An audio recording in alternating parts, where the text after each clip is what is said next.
Michael, this is Michele Haram. I'm from Cypress Grove Creamery. We're up in Arcata, California, which is not Arcadia, California. It's way up north, about 5 hours north of San Francisco. And I was there last week. I live in Texas, but I was there last week, and it was just the end of summer produce there, and all the gardens are looking just lush and beautiful. At the creamery, we have an edible walkway, which means that we have all kinds of fruit and nut trees that are planted along the property so that people that work there and people that live in the community can come by and pick nuts and fruit and so on and so forth. So there were people out picking berries when I was there, and I went to a restaurant called Campfire, and they made me a very lovely cocktail called the Forager. And they do seasonal stuff, and they're very creative, and they do a lot of live fire cooking. This cocktail that I'm making today is based very loosely on the Forager, because they make a very beautiful refined cocktail, and I'm making cocktails in pitchers, right? So for the whole family. I think for me, it's not yet football season. It is still end of the summer season. So I was thinking about, how do you have, just a really simple spread for your friends and family as Indian summer hits, or as summer is in full blast, and you just don't want to turn on your oven. You want to do something simple and easy. So that's my cocktail, is a blueberry Forager, and it's going to go with my cheese. I guess I'll start with the cocktail, because that'll make it easy to talk about the cheese. Cocktail that I'm doing is really just sort of like making a pitcher of blueberry lemonade, right? So it's not that hard. Again, at Campfire, they make a very refined, creative, beautiful cocktail. This is not that. It's just inspired by that. I pureed some blueberries, a pint of blueberries, and I made a simple syrup with, half sugar, half water.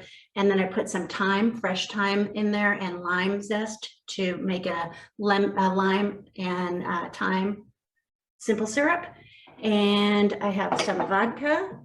So I'm just gonna kind of mix it up in this pitcher.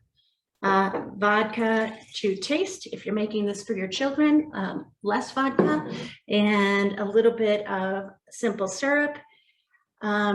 It depends on how sweet your blueberries are, how much simple syrup you're going to want to use. And then you're going to use your blueberry puree and squeeze a little lime in there. And apparently you need to shake this up. Who knew?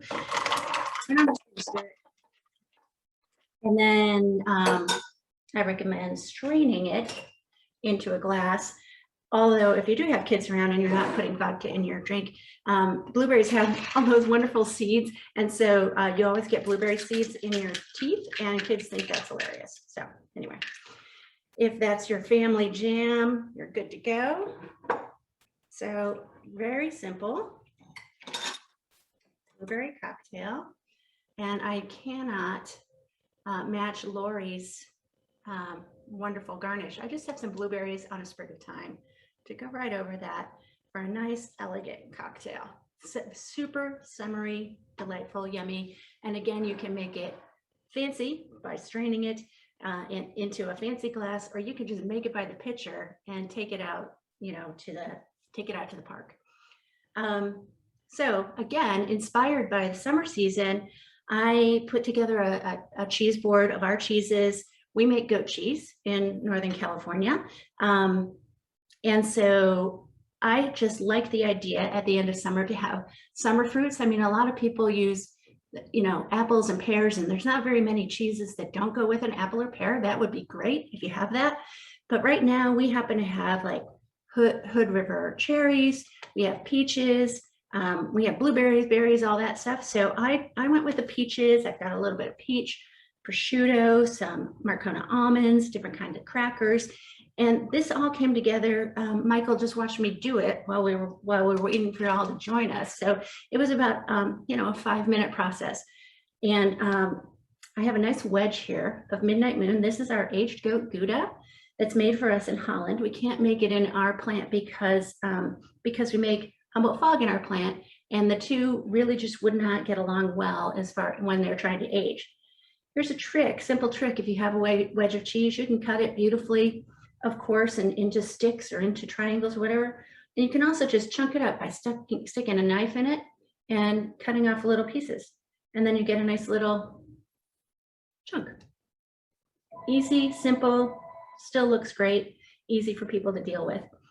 I also have our purple haze, which is our fresh goat cheese with lavender and fennel pollen, which is just a beautiful summer, again, herb and berry kind of cheese. It goes beautifully with honey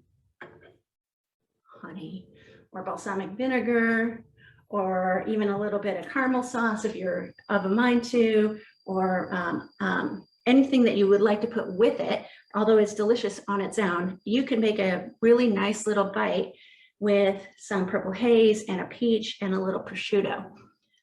It's all mix or match, right? So I love that. It's our most popular flavor of fresh goat cheese. And then our most iconic cheese, the Humboldt Fog. I don't know if you can see this, but there's a little line down the middle, and that is the ash line that symbolizes the fog that comes in over the bay every day where we are. But it's where the Trinity Forest meets the Pacific Ocean, and it's just an incredibly beautiful part of the country and exceptionally remote. So this piece of cheese I think is really great example of our cheese at its best. You can see, maybe you can and maybe you can't, you can see that the curd here is white and fluffy, and then as you get closer to the edge, it's creamy because the soft white bloomy rind is doing enzymatic action from the outside in and making that super creamy and delicious and delightful. So you can always tell how old Humboldt Fog is when it is young. It is very much like this fluffy center, and then as it ages, you get more and more of this cream line. It depends on how you like your cheese, whether you prefer that cream line or not. I happen to like my cheese running out the door in front of me, so this is perfect to me. It does have a soft white bloomy rind, but as it ages, some of the ash on the outside kind of starts poking through, and that's totally normal. Maybe the rind is not pristine white as it used to be. It has a little bit of gray speckling or even brown speckling, and that's totally normal. Cheese is a living, breathing thing, and it's best that way, frankly. So let's see, what else? Nothing else for me to do here except for have a little cocktail, I think, and try it with the cheese. That was a lot of vodka, delicious. And I think that, you know, the berry flavors is going to go with each one of these cheeses, and pretty much any other cheese that you might have on your board. If you're not doing all Cypress Grove, if you've got some lovely Marieke Gouda or some Sea Hive, this berry drink is gonna hook you, fix you right up. So good. As this cheese ages, it gets stronger in flavor as well. So if you like them, if you like mild cheeses, you want to look for a cheese that does not have this cream line. And if you like your cheeses that have some oomph to them, get some with that cream line around the edge. And if you finish this cocktail off, this is why it has so much vodka in it, with a little bit of club soda, you get a nice little effervescence that helps clear your palate for the rest of the plate. Much better. And also I put on here some of those Rustic Bakery lemon shortbread cookies. This cheese plate will take you from dinner through dessert. These are my secret weapon all summer long. I never have to bake a thing. Though I love to bake, I don't like to heat up my house. And if I'm having people over, I don't want to have to fuss. These Rustic Bakery lemon shortbread cookies are the best with goat cheese. So delightful. They're a perfect foil for the purple haze with a little bit of honey on there, or the Humboldt Fog with a little bit of lemon curd. Just, you know, check out what you've got in your refrigerator. You probably have 85 jars of unfinished condiments. All of those things you can just put on your cheese board and make it really sing. That's it for me. Wow, fantastic. That is just a beautiful cheese board. And, you know, again, making it simple and fun and easy is the key. You know, I think that, you know, the way that we are, you know, making it as simple and fun, but what a great cocktail. I like the idea that you can add, you can lighten the cocktail up a little bit. You know, if you want to have 2 or 3, you add more of the, you know, more of the flavors in there, so it kind of spreads it out a little bit. I'm working on a ginger cocktail, so the more ginger you put in it, the longer you can drink. So you know, a full level can take you out, but you know, you can extend it out. So that's really cool. You know, I think the diversity of the cheeses that you have also is just so nice. You know, I think what people have to appreciate is that you don't have to spend hours building the board.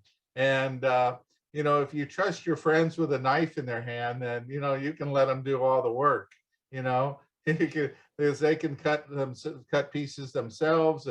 And especially when you're just carving it out like that. That's one of my favorites. I think that's a nice rustic look and very nice board.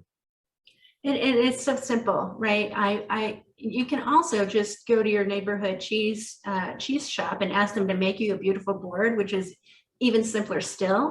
But if you would like to do something for yourself that doesn't necessarily have to go on Instagram, it's just simple. Put 3 cheeses and a couple of fruits and some crackers on there, and it's going to be delicious, and people are going to eat it up.